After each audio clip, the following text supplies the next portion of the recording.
High sound, je m'attine Izi Lennox Diminem Zvitsidzirano ingawani takasadzisa saka isu tigere murudo zvonakidza zvuya zviri mberi mumashure usadzoke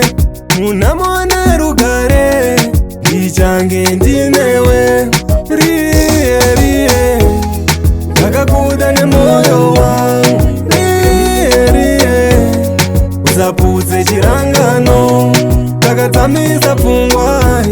zvinhu zvose zviri fine riye ndandiramba ndoita rombe ndiwe changu chivhindikiti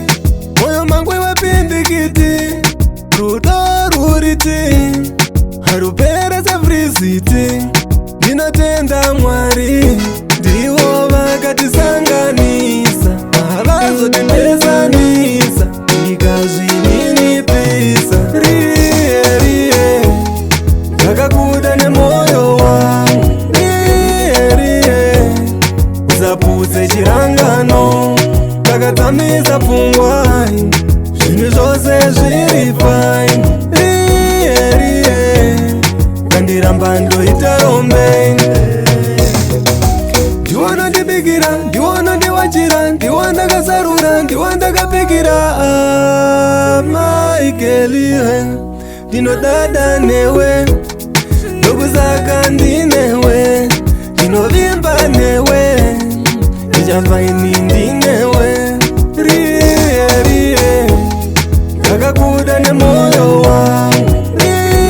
riye usaputse chirangano takatsamisa pfungwa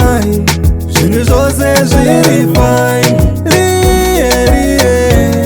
ndandiramba ndoita rombe zvitsidzirano ingawani takasadzisa saka isu tigere murudo zvonakidza zvuya zviri mberi mumashure usadzoke munhamo nerugare ndichange ndinewe riye